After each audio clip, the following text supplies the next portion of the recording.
want to talk about something that's been super popular lately and also super aggravating to me. I want to talk about people defending problematic faves.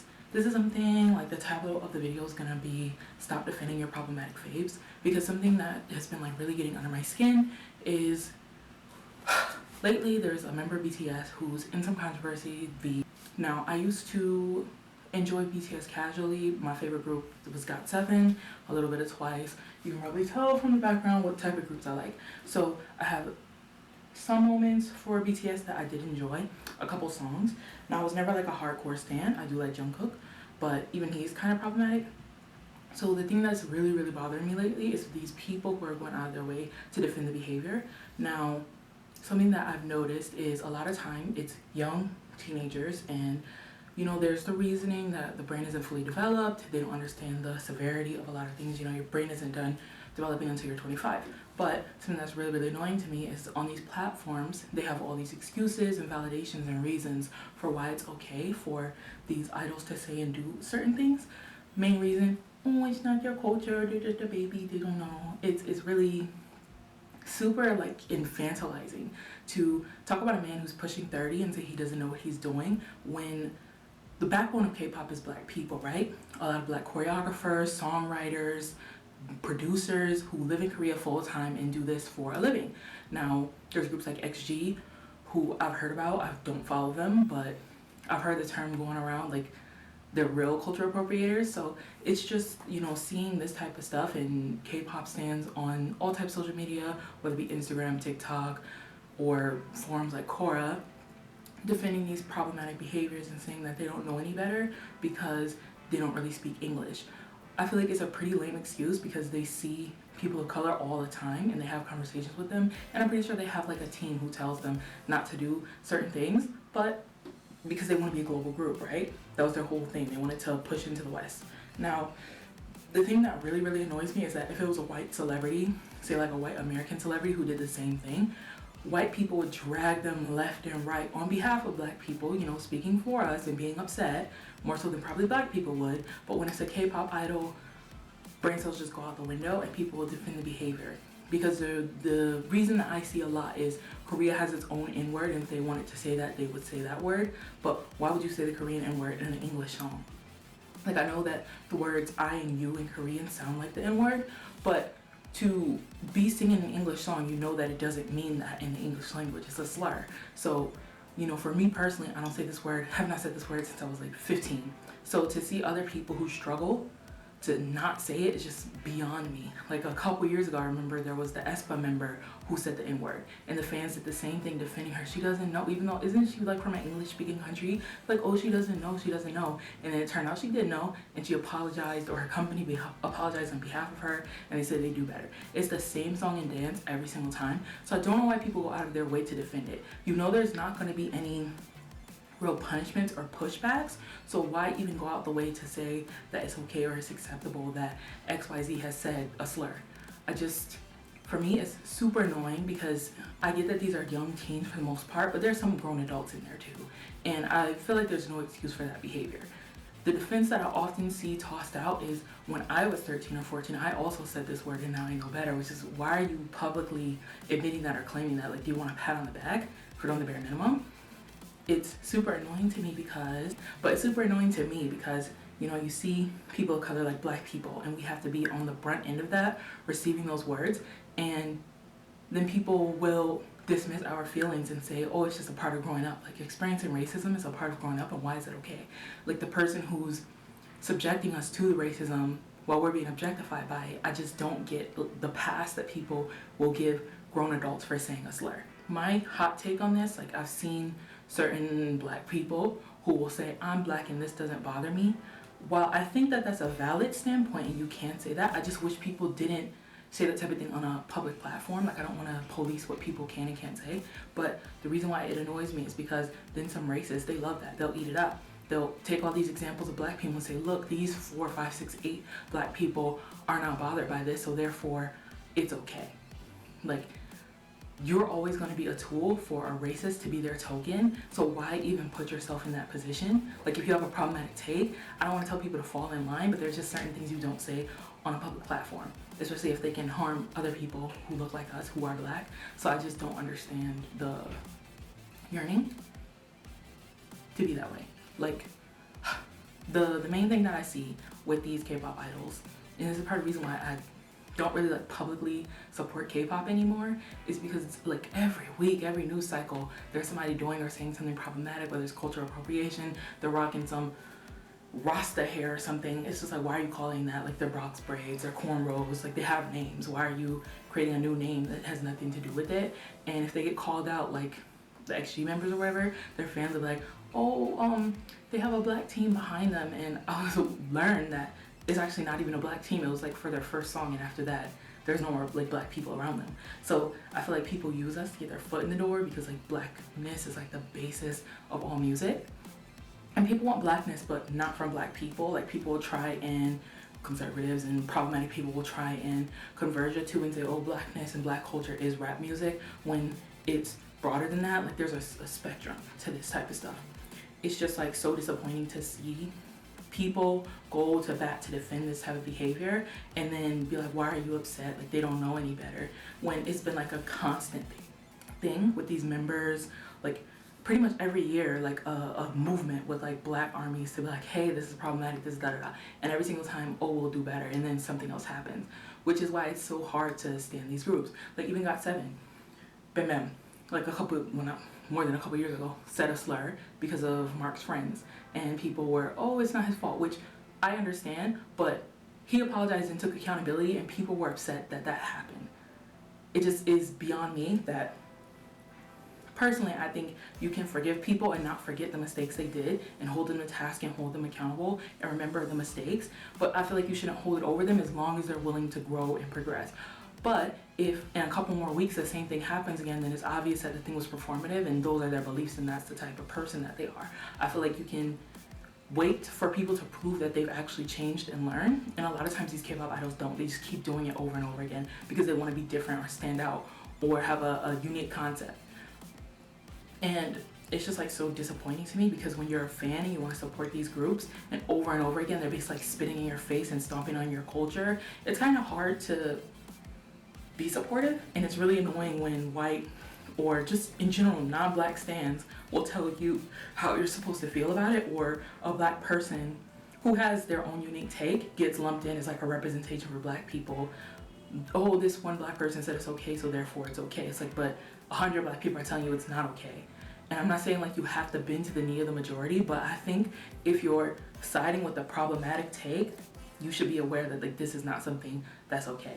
Even in my past, I've had problematic friends who have said racist stuff, and I try to hold them accountable for it. Like, I went to a high school, and my high school for my city, Rochester, New York, is pretty much every part of that city is super segregated. Everything is segregated.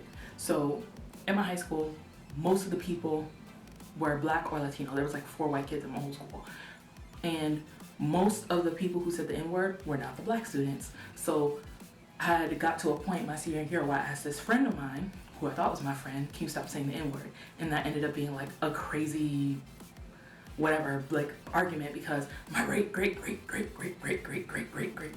grandma, grandpa, whatever, was black. And it's like, okay, so you and your 0.1% can go and like kiss the door or whatever. It's just like, it shows how little people respect us and our boundaries. Like, I feel like a universal boundary for the majority of black people, I'm not going to speak for all black people because I know that there's a wide diaspora, but for a majority of black Americans, they don't like when non-black people say the N-word.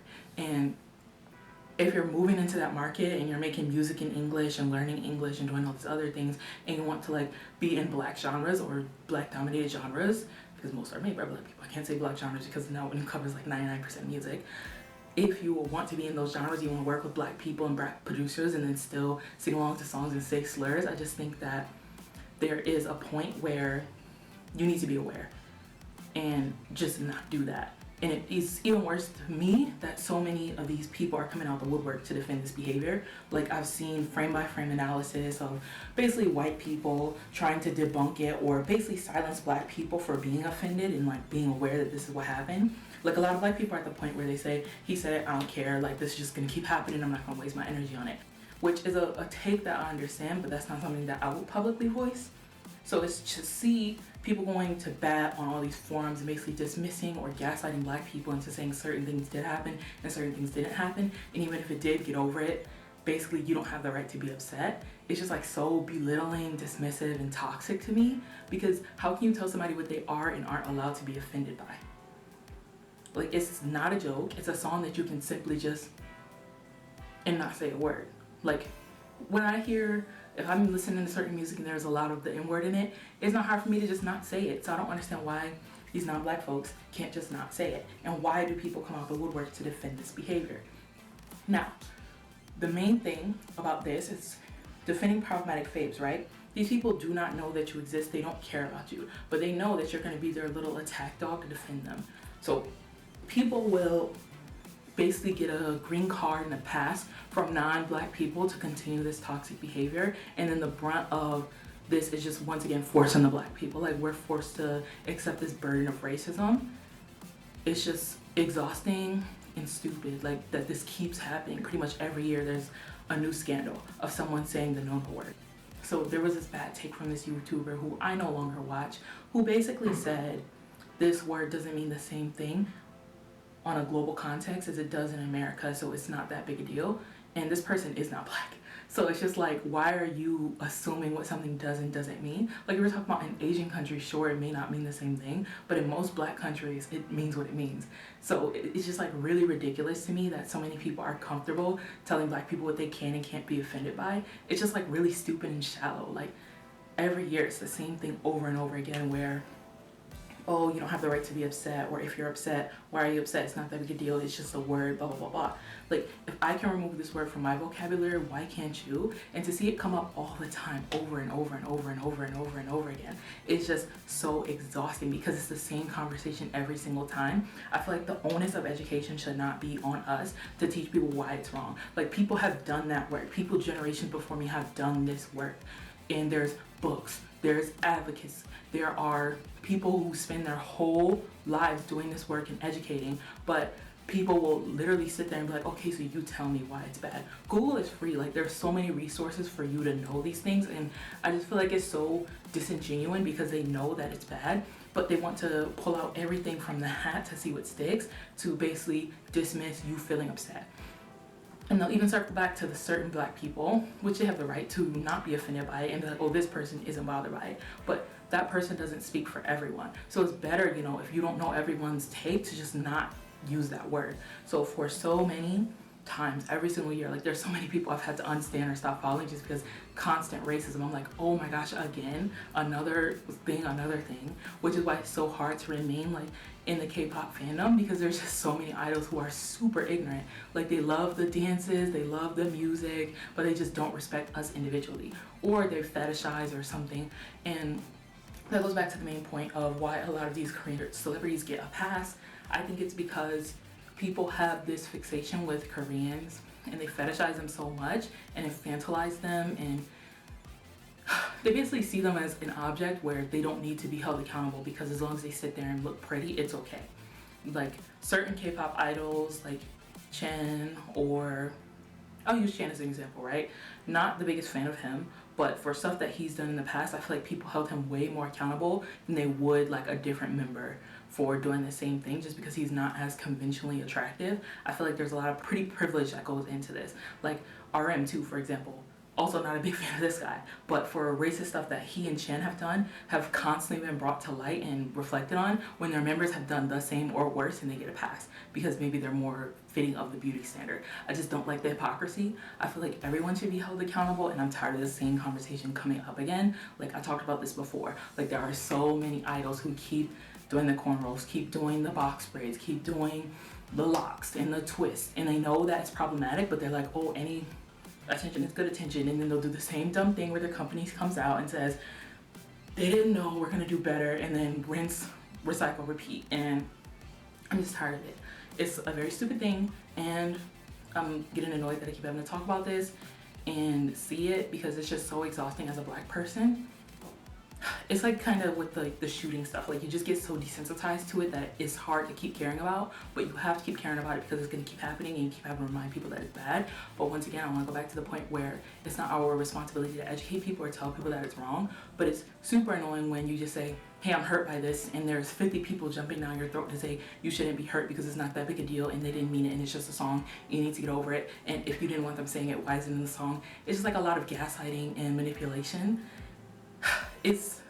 I'm hoping something that people will look back on in 10 years and realize how stupid it was, and there's probably going to be another mass wave of apologies from people. Like, you remember the 2013 situation where, oh, I was 11, I'm so sorry. I'm hoping that that type of thing comes up again so people can be accountable and realize like what they're doing is bad and their takes are bad.